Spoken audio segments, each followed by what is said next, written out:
Federalist 41. General view of the powers conferred by the Constitution. For the Independent Journal. Author, James Madison. To the people of the state of New York. The Constitution proposed by the Convention may be considered under two general points of view. The first relates to the sum or quantity of power which it vests in the government, including the restraints imposed on the states. The second, to the particular structure of the government and the distribution of this power among its several branches. Under the first view of the subject, two important questions arise. 1. Whether any part of the powers transferred to the general government be unnecessary or improper. 2. Whether the entire mass of them be dangerous to the proportion of jurisdiction left in the several states.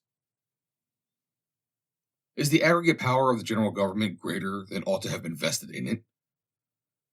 This is the first question. It cannot have escaped those who have attended with candor to the arguments employed against the extensive powers of the government that the authors of them have very little consideration how far these powers were necessary means of attaining a necessary end. They have chosen rather to dwell on the inconveniences which must be unavoidably blended with all political advantages, and on the possible abuses which must be incident to every power or trust, of which a beneficial use can be made. This method of handling the subject cannot impose on the good sense of the people of America. It may display the subtlety of the writer. It may open a boundless field for rhetoric and declamation. It may inflame the passions of the unthinking, and may confirm the prejudices of the misthinking. But cool and candid people will at once reflect that the purest of human blessings must have a portion of alloy in them, that the choice must always be made, if not of the lesser evil, at least of the greater, not the perfect, good, and that in every political institution, a power to advance the public happiness involves discretion which may be misapplied and abused.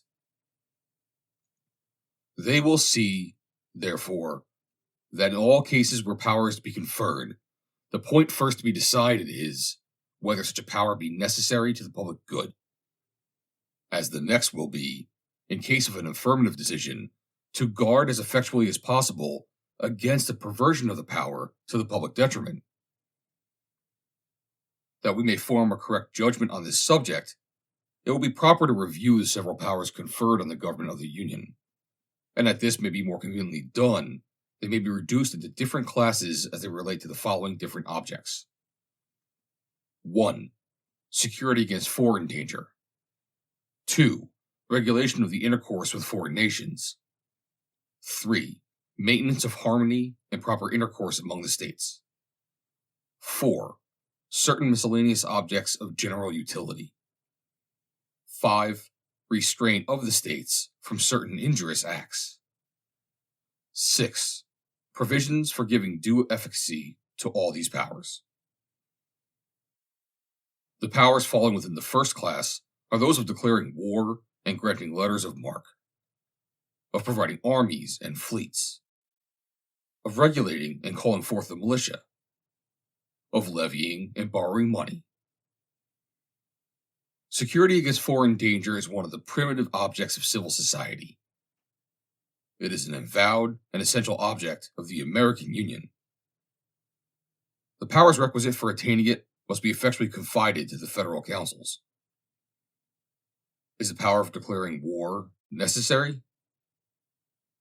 No man will answer this question in the negative. It would be superfluous, therefore, to enter into a proof of the affirmative. The existing confederation establishes this power in the most ample form. Is the power of raising armies and equipping fleets necessary? That is involved in the foregoing power. It is involved in the power of self-defense. But was it necessary to give an indefinite power of raising troops as well as providing fleets, and of maintaining both in peace as well as in war?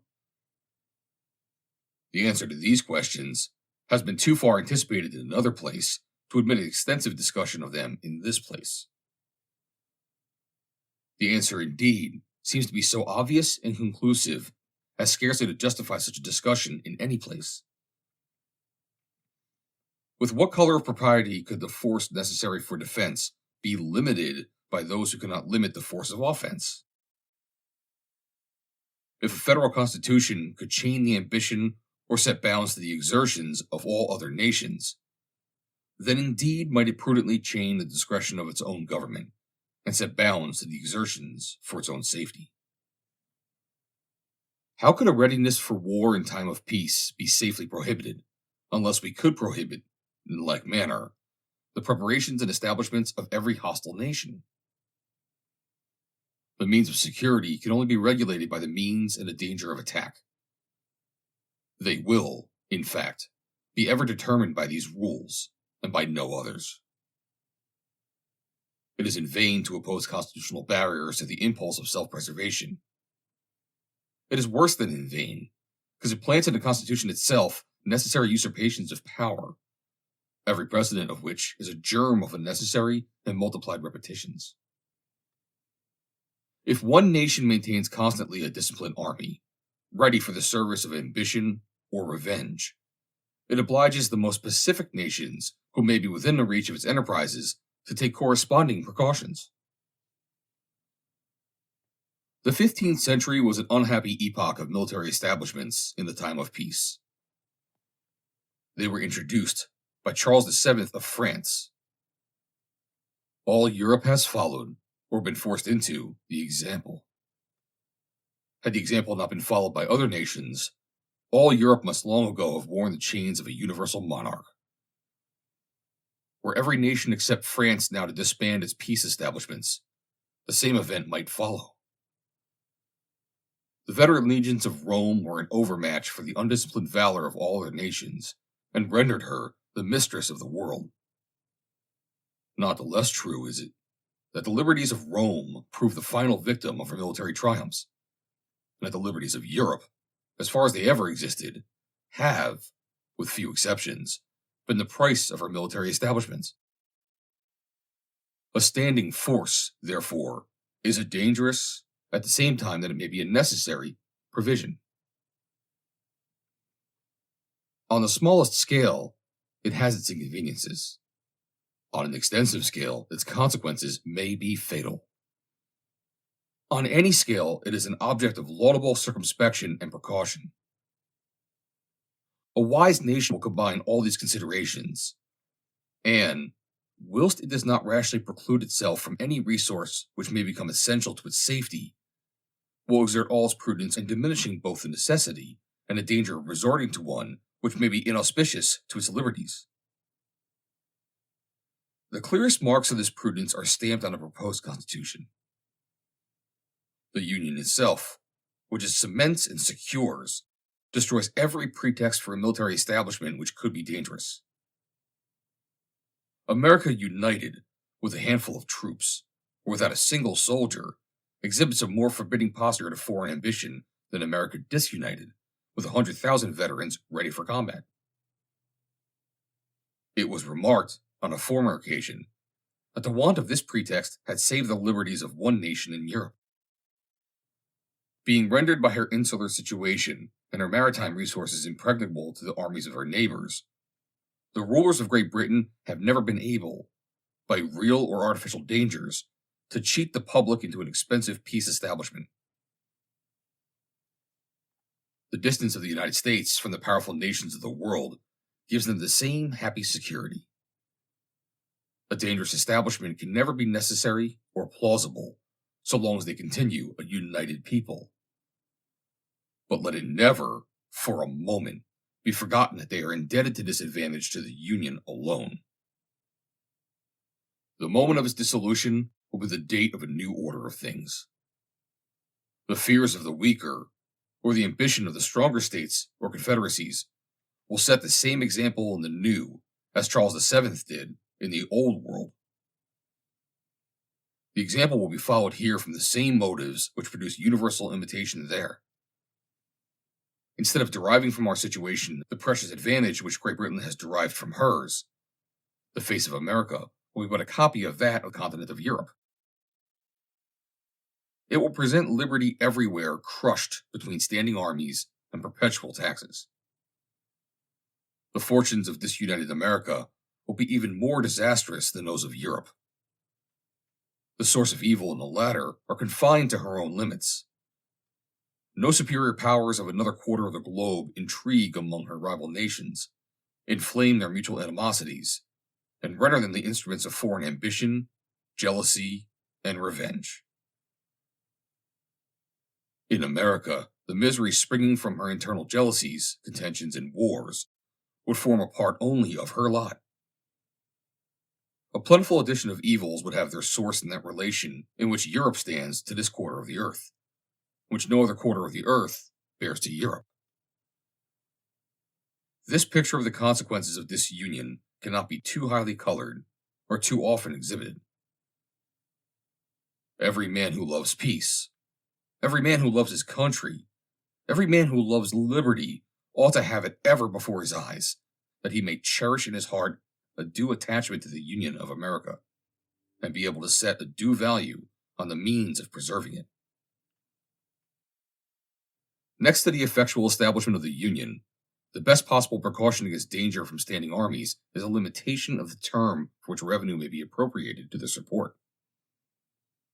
This precaution the Constitution has prudently added. I will not repeat here the observations which I flatter myself have placed this subject in a just and satisfactory light. But it may not be improper to take notice of an argument against this part of the Constitution, which has been drawn from the policy and practice of Great Britain. It is said that the continuation of an army in that kingdom requires an annual vote of the legislature, whereas the American Constitution has lengthened this critical period to 2 years. This is the form in which the comparison is usually stated to the public. But is it just form? Is it a fair comparison? Does the British Constitution restrain the parliamentary discretion to 1 year? Does the American impose on the Congress approbations for 2 years? On the contrary, it cannot be unknown to the authors of the fallacy themselves that the British Constitution fixes no limit whatever to the discretion of the legislature, and that the American ties down the legislature to 2 years as the longest admissible term. Had the argument from the British example been truly stated, it would have stood thus. The term for which supplies may be appropriated to the army establishment, though unlimited by the British Constitution, has nevertheless, in practice, been limited by parliamentary discretion to a single year. Now, if in Great Britain, where the House of Commons is elected for 7 years, where so great a proportion of the members are elected by so small a proportion of the people, where the electors are so corrupted by the representatives, and the representatives so corrupted by the crown, the representative body can possess a power to make appropriations to the army for an indefinite term, without desiring, or without daring, to extend the term beyond a single year, ought not suspicion herself to blush in pretending that the representatives of the United States, elected freely by the whole body of the people, every second year, cannot be safely entrusted with the discretion over such appropriations, expressly limited to the short period of 2 years? A bad cause seldom fails to betray itself. Of this truth, the management of the opposition to the federal government is an unvaried exemplification. But among all the blunders which have been committed, none is more striking than the attempt to enlist on that side the prudent jealousy entertained by the people of standing armies. The attempt has awakened fully the public attention to that important subject, and has led to investigations which must terminate in thorough and universal conviction, not only that the Constitution has provided the most effectual guards against danger from that quarter, but that nothing short of a Constitution fully adequate to the national defense and the preservation of the Union can save America from as many standing armies as may be split into states or confederacies, and from such a progressive augmentation of these establishments in each as will render them as burdensome to the properties and ominous to the liberties of the people as any establishment that can become necessary under a united and efficient government must be tolerable to the former and safe to the latter. The palpable necessity of the power to provide and maintain a navy has protected that part of the Constitution against the spirit of censure, which has spared few other parts. It must, indeed, be numbered among the greatest blessings of America, that as her union will be the only source of her maritime strength, so will be the principal source of her security against danger from abroad. In this respect, our situation bears another likeness to the insular advantage of Great Britain. The batteries most capable of repelling foreign enterprises of our safety are happily such as can never be turned by the perfidious government against our liberties. The inhabitants of the Atlantic frontier are all of them deeply interested in this provision for naval protection, and if they have hitherto been suffered to sleep quietly in their beds, if their property has remained safe against the predatory spirit of licentious adventurers, if their maritime towns have not yet been compelled to ransom themselves for the terrors of a conflagration, by yielding to the exactions of daring and sudden invaders, these instances of good fortune are not to be ascribed to the capacity of the existing government for the protection of those from whom it claims allegiance, but to causes that are fugitive and fallacious. If we, except perhaps Virginia and Maryland, which are peculiarly vulnerable on their eastern frontiers, no part of the Union ought to feel more anxious on this subject than New York. Her seacoast is extensive. A very important district of the state is an island. The state itself is penetrated by a large navigable river for more than 50 leagues. The great emporium of its commerce, the great reservoir of its wealth, lies every moment at the mercy of events, and may almost be regarded as a hostage for ignominious compliances with the dictates of a foreign enemy, or even with the rapacious demands of pirates and barbarians. Should a war be the result of a precarious situation of European affairs, and all the unruly passions attending it be let loose on the ocean, our escape from insults and depredations, not only on that element, but every part of the other bordering on it, will be truly miraculous. In the present condition of America, the states more immediately exposed to these calamities have nothing to hope from the phantom of general government which now exists. And if their single resources were equal to the task of fortifying themselves against the danger, the object to be protected would be almost consumed by the means of protecting them. The power of regulating and calling forth the militia has been already sufficiently vindicated and explained. The power of levying and borrowing money, being the sinew of that which is to be exerted in the national defense, is properly thrown into this same class with it. This power, also, has been examined already with much attention, and has, I trust, been clearly shown to be necessary, both in the extent and form given to it by the Constitution. I will address one additional reflection only to those who contend that the power ought to have been restrained to external taxation, by which they mean taxes on articles imported from other countries. It cannot be doubted that this will always be a valuable source of revenue, that for a considerable time it must be a principal source, that at this moment it is an essential one.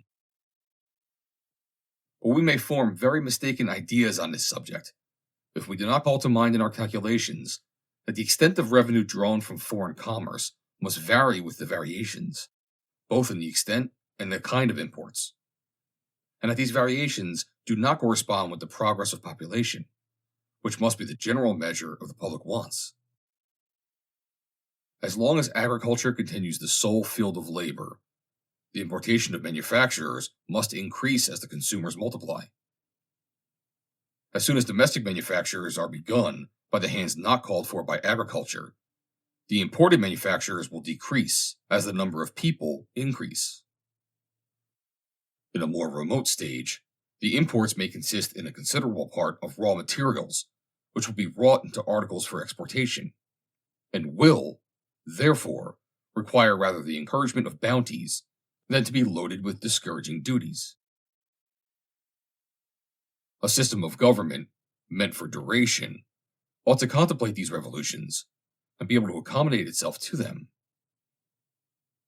Some, who have not denied the necessity of the power of taxation, have grounded a fierce attack against the Constitution on the language in which it is defined. It has been urged and echoed that the power to lay and collect taxes, duties, imposts, and excises, to pay the debts, and provide for the common defense and general welfare of the United States, amounts to an unlimited commission to exercise every power which may be alleged to be necessary for the common defense or general welfare. No stronger proof could be given of the distress under which these writers labor for objections than their stooping to such a misconstruction. Had no other enumeration or definition of the powers of the Congress been found in the Constitution than the general expressions just cited, the authors of the objection might have some color for it, though it would have been difficult to find a reason for so awkward a form of describing an authority to legislate in all possible cases. A power to destroy the freedom of the press, the trial by jury, or even to regulate course of dissents, or the forms of conveyances, must be very singularly expressed by the terms to raise money for the general welfare. But what color can the objection have when a specification of the objects alluded to by these general terms immediately follows, and is not even separated by a longer pause than a semicolon? If the different parts of the same instrument ought to be so expounded as to give meaning to every part which will bear it, shall one part of the same sentence be excluded altogether from a share in the meaning? And shall the more doubtful and indefinite terms be retained in their full extent, and the clear and precise expressions be denied any signification whatsoever? For what purpose could the enumeration of particular powers be inserted, if these and all others were meant to be included in the preceding general power? Nothing is more natural nor common than first to use a general phrase, and then to explain and qualify it by a recital of particulars. But the idea of an enumeration of particulars which can neither explain nor qualify the general meaning, and could have no other effect than to confound and mislead, is an absurdity, which, as we are reduced to the dilemma of charging either on the authors of the objection or on the authors of the Constitution, we must take a liberty of supposing, had not its origin with the latter. The objection here is the more extraordinary, as it appears that the language used by the Convention is a copy from the Articles of Confederation. The objects of the Union among its states, as described in Article 3rd, are their common defense, security of their liberties, and mutual and general welfare. The terms of Article 8th are still more identical. All charges of war and other expenses that shall be incurred for the common defense or general welfare, and allowed by the United States in Congress, shall be defrayed out of the common treasury, etc. A similar language again appears in Article 9th. Construe either of these articles by the rules which would justify the construction put on the new Constitution, and they vest in the existing Congress a power to legislate in all cases whatsoever. But what would have been thought of that assembly if, attaching themselves to these general expressions and disregarding the specifications which ascertain and limit their import, they had exercised an unlimited power of providing for the common defense and general welfare? I appeal to the objectors themselves, whether they would in that case have employed the same reasonings and justification of Congress as they now make use of against the Convention. How difficult it is for error to escape its own condemnation. Publius. Read by Joe DeNoia, Chesterfield, New Jersey, September 28, 2022.